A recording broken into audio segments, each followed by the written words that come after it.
Hi friends, అందరికీ భోగి సంక్రాంతి కనుమ శుభాకాంక్షలు. ఈ రోజు భోగి పండుగ చాలా బాగా జరిగింది. అందరం కలిసి చాలా బాగా ఎంజాయ్ చేసాము. ప్రతిసారి మా అత్త వాళ్ళ ఊరికి వెళ్ళి భోగి అయితే వేసేవాళ్ళం. ఈసారి అయితే మాత్రం మా ఇంట్లోనే భోగి వేసుకున్నాం. ఈసారి తాటాకులు మాత్రం కొనలేదండి, ఎందుకంటే మా ఇంటి పక్కనే తాటి చెట్టు అయితే ఉంది. కష్టపడి తాటాకులు అయితే కోసాము, వాటితోనే ఈసారి భోగి అయితే వేసుకున్నాం. అందువలన ఈ రోజు భోగి మాత్రం మాకు చాలా హ్యాపీగా ఉంది. మధుగాడు ఇప్పుడే నిద్ర లేచి భోగి మంట అయితే వేస్తున్నాడు. మేమైతే వేసి చాలా సేపు అవుతుంది. ఇంకా మా బావ మా అక్క అయితే కిందకి రాలేదు.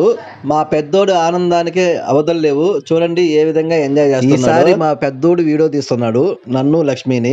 మా బావ అయితే ఇప్పుడే బయటకు వచ్చాడు. మా బావ మా అక్క అందరితో కలిసి చాలా సంవత్సరాలు అవుతుంది ఇలా భోగి మంట వేసుకుని. మీరందరూ కూడా భోగి పండగ సంతోషంగా జరుపుకోవాలని కోరుకుంటున్నాను. ఈసారి నవీన్ వాళ్ళ ఊరికెళ్ళి తేగలైతే తీసుకొని వచ్చాం భోగి మంటలు వేసేదానికి. నిప్పుల్లో తేగలు వేసుకొని కాల్చుకొని తింటే చాలా బాగుంటాయంట.